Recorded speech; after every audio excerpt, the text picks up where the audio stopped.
Cuando alguien acude a una consulta médica con una fractura, la expectativa general es encontrar una precisión casi matemática, ¿no? Claro, la radiografía muestra una línea blanca irregular, el médico te la señala y el diagnóstico es evidente. Exacto. El hueso está roto. Y bueno, hay una tranquilidad inherente en esa visión tan binaria del cuerpo humano. Sí, una visión donde los problemas son tangibles, son visibles y sobre todo estrictamente físicos. Pero, a ver, el material en el que vamos a sumergirnos hoy plantea un paradigma que, bueno, desafía por completo esta aproximación clínica tradicional. Totalmente. Y lo hace afirmando, sin rodeos, que la moralidad no pertenece al terreno de la filosofía o la ética. Eso es, sino que es una fuerza física y biológica que determina directamente la salud celular. Es un desafío conceptual profundo para cualquiera.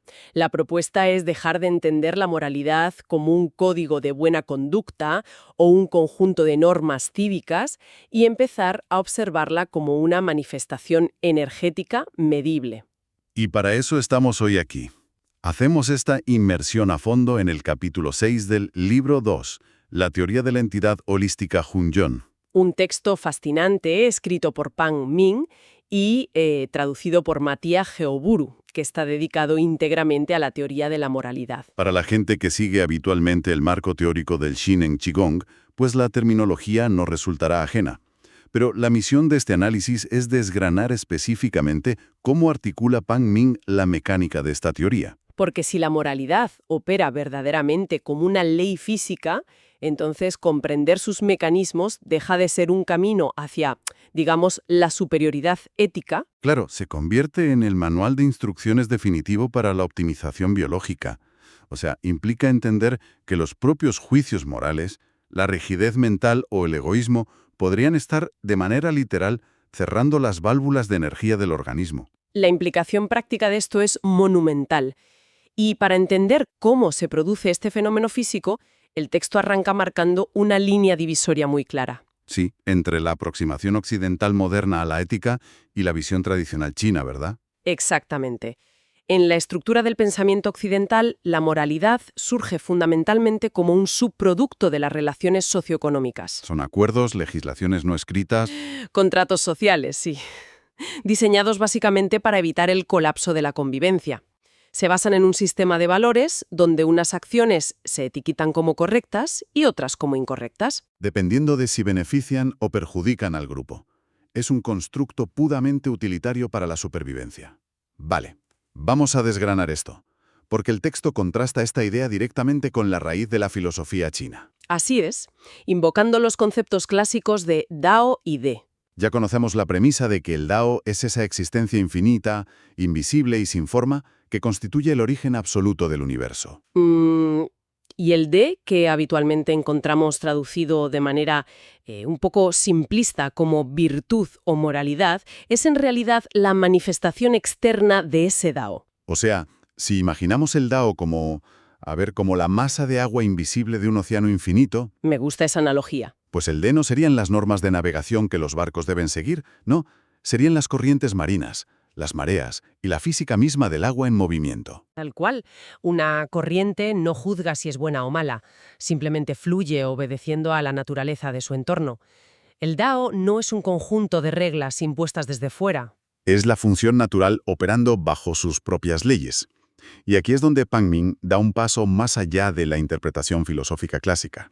Sí, y la integra de lleno en la ciencia del Shineng Qigong.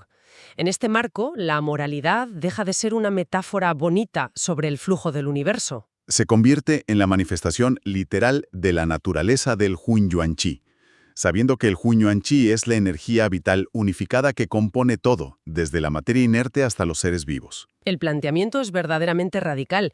El autor establece que cada entidad en el universo posee su propia forma específica de esta energía. Por lo tanto, en el ser humano, la moralidad es simplemente la forma en que el Hunyuan Qi opera y se expresa en el nivel más elevado posible. El nivel de la conciencia humana, lo cual significa que la rectitud moral equivale directamente a la permeabilidad energética.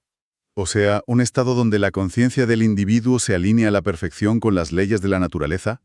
Permitiendo que la energía vital circule sin encontrar obstrucciones. Bajo esta lupa, un acto inmoral no es un pecado contra un dios o contra la sociedad. Es un error de cálculo biomecánico. Es generar una resistencia artificial contra el flujo natural del universo. Pero, claro, esto plantea un dilema cronológico evidente. ¿Te refieres a cuándo perdemos esa capacidad, no? Exacto. Si existe un estado de permeabilidad energética perfecta, la pregunta biológica para nuestra audiencia es ¿en qué momento del desarrollo humano se cierra esa válvula? Bueno, el texto mapea este proceso estableciendo 4 etapas muy específicas del desarrollo moral, y es crucial entender la mecánica de cada transición. A ver, cuéntanos cómo empieza este desarrollo. Comienza con lo que el autor denomina la moralidad natural. Esta es la fase que rige a las plantas, los animales y los procesos biológicos más fundamentales. Obediencia estricta a las leyes físicas. Exacto.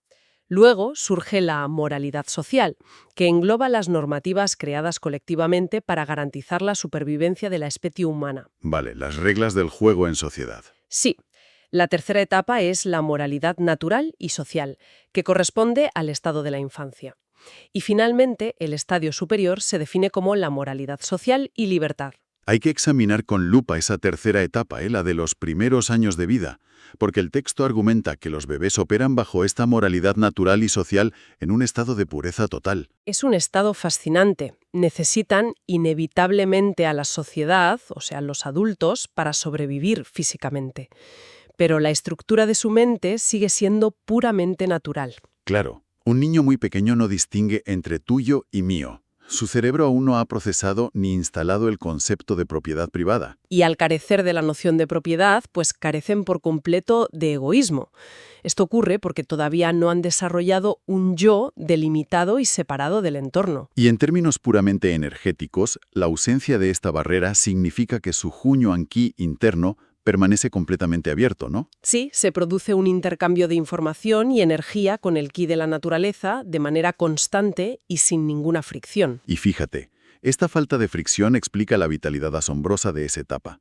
Es súper común ver a un niño pequeño jugando a la intemperie en un día gélido, apenas abrigado. Y sin que su sistema inmunológico colapse como lo haría el de un adulto. Tal cual. Sus válvulas están abiertas y el flujo no encuentra resistencia. Pero aquí es donde la cosa se pone realmente interesante. A ver, dispara. Porque toca hacer de abogado del diablo.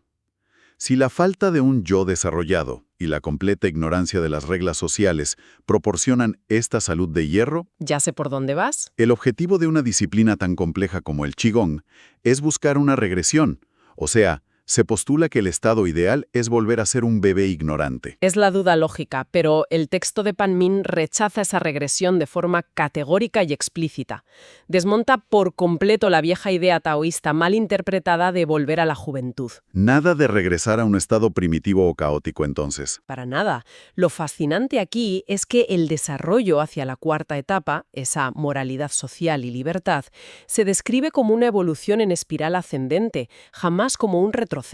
Vale, no se busca replicar la ignorancia del niño frente a la sociedad, sino recuperar su permeabilidad energética a través de la máxima lucidez. Exactamente. La meta es alcanzar esa misma apertura total, pero utilizando como vehículo una inteligencia suprema y una conciencia plenamente desarrollada. Claro. Un niño comparte un juguete porque su cerebro no comprende la posesión. Pero un practicante en la cuarta etapa de moralidad comparte porque comprende, casi a un nivel matemático, que la posesión exclusiva es una ilusión cognitiva que bloquea su propio flujo vital. El resultado a nivel energético es idéntico, las válvulas abiertas, pero el nivel de complejidad neurológica está en las antípodas. Se trata de trascender conscientemente las reglas del ego, inmensamente complejo para poder sobrevivir en la sociedad moderna, ¿verdad? Eso es, el peaje de la supervivencia social es la desconexión energética. Y el núcleo mecánico de este problema reside en el sistema de referencia y la actividad del Yi-Yuan-Ti en la formación del yo. Bueno, para desgranar esto correctamente hay que afinar mucho en cómo se define ese yo. No es lo mismo el enfoque occidental que el de este texto. La diferenciación es vital. En la psicología occidental contemporánea, el foco suele recaer sobre el yo-objeto. La personalidad, la autoimagen, los roles sociales. Toda esa narrativa externa, sí. Sin embargo, el análisis de Pan Ming exige que la atención se dirija exclusivamente hacia el yo sujeto, el observador puro, la entidad activa en el centro de la conciencia. Y este yo sujeto tiene su sede operativa en el Yun Yuan Ti. Para quienes exploran estos textos con nosotros, sabemos que el Yun Yuan Ti es la forma más refinada de Hun Yuan Chi en el universo. Cuya base biológica, recordemos, reside en el tejido cerebral humano. En el momento del nacimiento, este Yun Yuan Ti es un lienzo en blanco, altamente receptivo. Pero a medida que el individuo crece, comienza a forjar lo que el autor llama un sistema de referencia. Un sistema que se construye a través de la internalización progresiva de todas las experiencias vividas, la educación formal, el lenguaje, los imperativos culturales. Todo eso se va sedimentando. Es como si viéramos al Jinji Yuan Ti como el sistema operativo principal de un ordenador potentísimo recién sacado de la caja. Buena metáfora. Y el sistema de referencia serían los distintos programas informáticos que el entorno social te obliga a instalar. Inicialmente parecen útiles. Sí, te ayudan a navegar por el mundo material, pero muy pronto se instalan programas con directrices muy agresivas. El software del egoísmo. Exacto. El protocolo estricto de la propiedad privada y el algoritmo constante de esto me beneficia frente a esto me perjudica.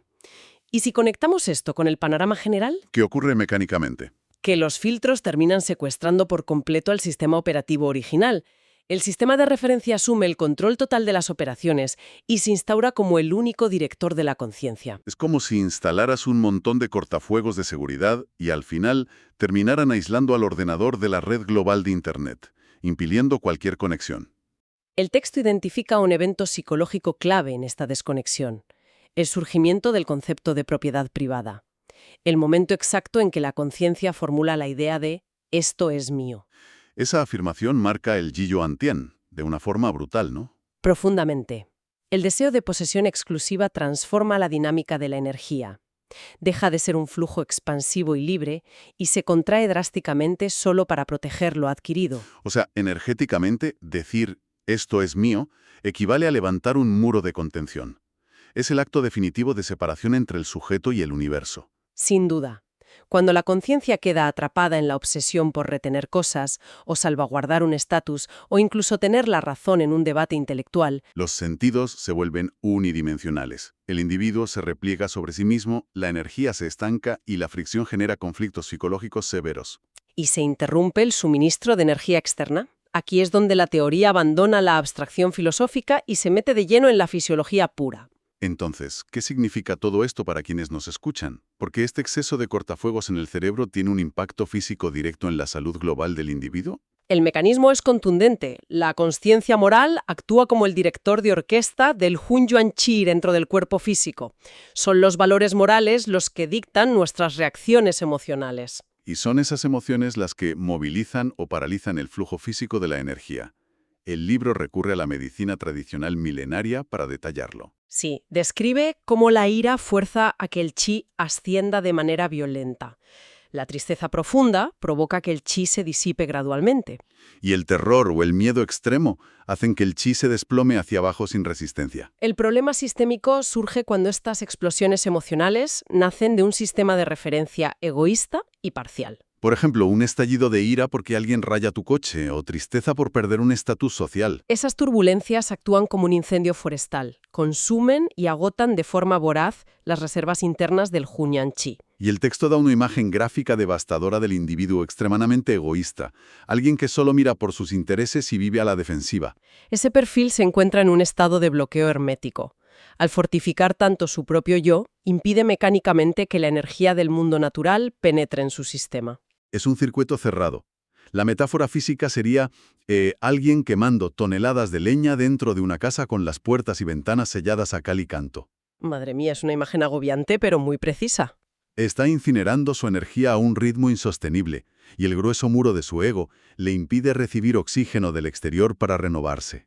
Y esta asfixia autoinfligida es la razón directa por la que el texto asocia este estado moral con el deterioro físico. Su sistema inmunológico se deprime muchísimo. Les cuesta recuperarse de cualquier lesión menor porque están en agotamiento energético perpetuo, invirtiendo todo en mantener la ilusión de separación. Por eso la intervención médica que propone el Shinen Qigong no pasa por dar medicación externa, sino por una reprogramación radical del sistema de referencia. Cultivar la verdad, bondad y belleza. Pero, ojo, hay que acotar qué significa bondad aquí. No es ser dócil o educado para recibir validación social. Para nada.